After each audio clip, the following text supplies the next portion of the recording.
Hello and welcome back to the channel.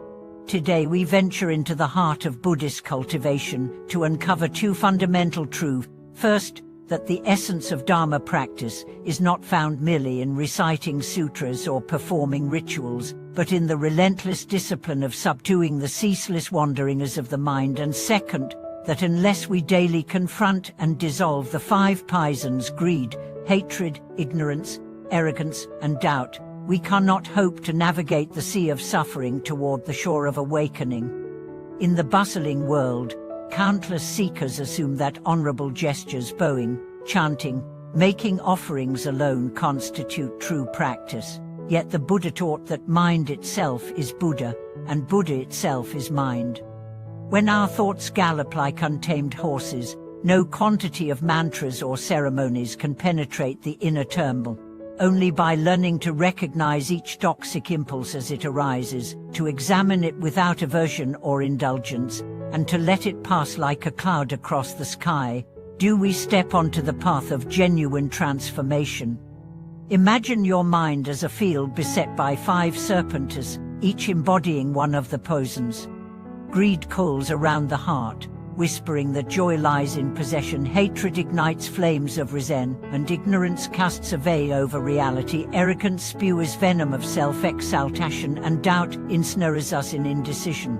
True practitioners carry daily antidotes, the mantra sung on the breath like an iron hook to catch the first flickers of craving, inquiry to shine light on subtle misconceptions, and compassionate reflection to temper every surge of arrogance and anger.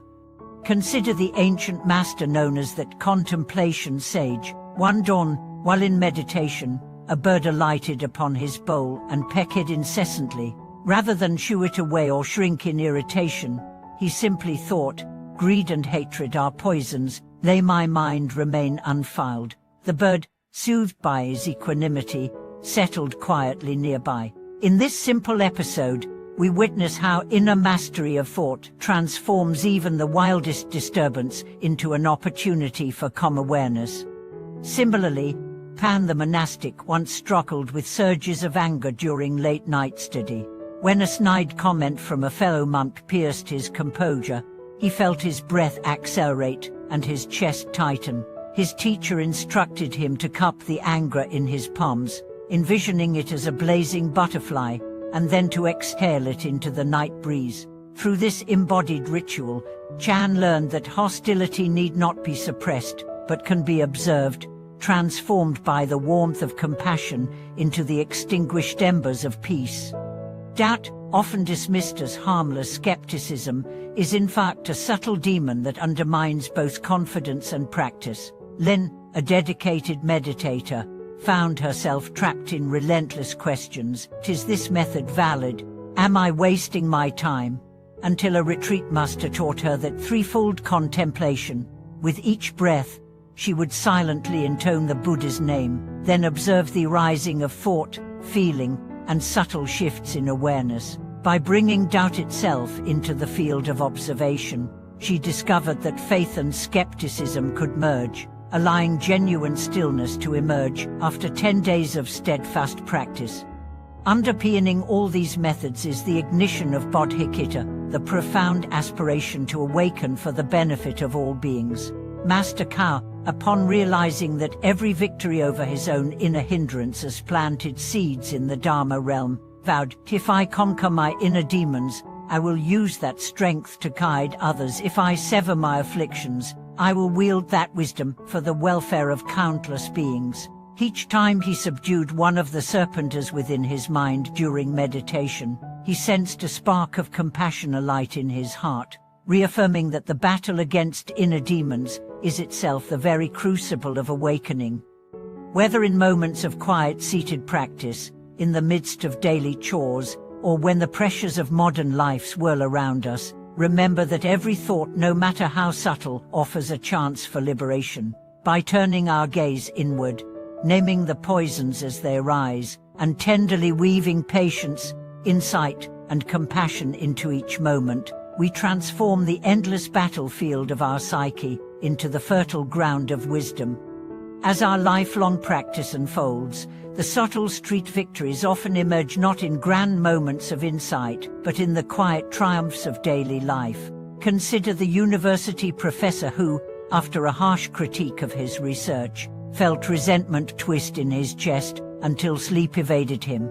Turning instead to a Buddhist psychology text, he paused at the phrase "all phenomena arise from causes and conditions," and in that instant saw his suffering not as a personal affront, but as the ripening of his attachment to approval.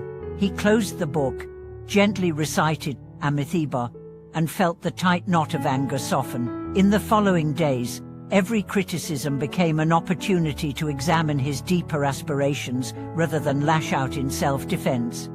In another scene of transformation, a devoted lay practitioner endured ceaseless doubts questioning the value of his meditation, the authenticity of his experiences, and even the very existence of enlightenment. During a 10-day retreat, she was taught to practice one breath, 3 observations, naming each thought, feeling, and bodily sensation without judgment.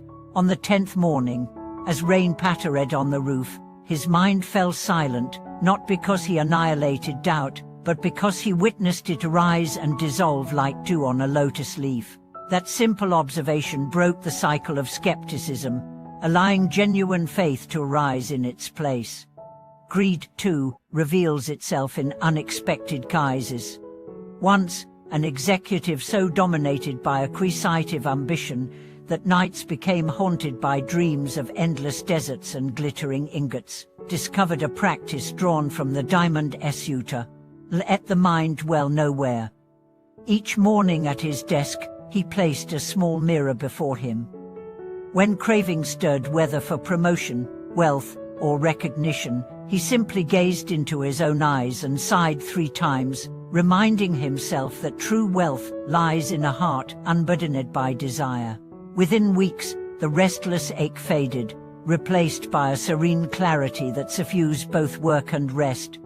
Hatred and anger often strike in the most routine interactions. A novice monk, vexed by senior companion's careless remarks, found his meditation marred by seething reproach.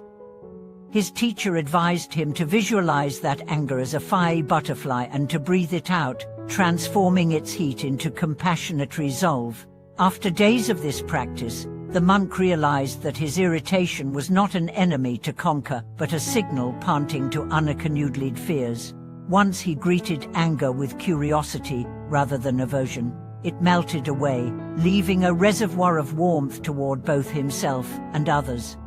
Ignorance, the most pervasive of the poisons, can cloak life in shadow until the light of wisdom penetrates. A community group, struggling with collective confusion about right action, began meeting each week to practice light visualization. Sitting in a circle, they conjured a golden sun above their heads, imagining its rays dissolving every obscuration. Within months, their meetings shifted from debate to clarity, as each member learned to recognize assumptions and replace them with direct observation of cause and effect. Arrogance and pride, perhaps the proudest foes of humility, often fall only when we are willing to embrace our own imperfections. In a teaching story, a scholar fluent in hundreds of sutta or passages was paired with a novice who struggled to chant even a single line. Forced to support the novice's pace in daily recitation, the scholar's habitual superiority dissolved into genuine empathy. He came to see that mastery of words means nothing without mastery of heart, and that true learning thrives in a field of mutual respect rather than one of self-aggrandizement. Finally, the antidote to every poison is bodhicitta, the great aspiration to awaken for the sake of all beings. Master Kao, upon realizing that each conquered poison planted a seed of wisdom in the Dharma realm, vowed, "If I can tame my inner serpentess, I will dedicate that strength to guide others. If I sever my own bonds, I will wield that insight for the welfare of countless souls." It is this boundless compassion, kindled by the fire of inner victory, that transforms personal liberation into the universal liberation of all life. Thus the war against inner demons is not a one-time battle, but a lifelong campaign. Each moment, be it in silence or turmoil, offers a new engagement with greed, hatred, ignorance, arrogance, and doubt. By naming them, observing them, and offering them the breath of compassion, we turn our own psyche into a field of awakening. And in that field, as the Buddha ever teaches, every step becomes the path, every breath the Buddha's presence, and every heart a sanctuary of unshakable peace. Thank you for watching this video.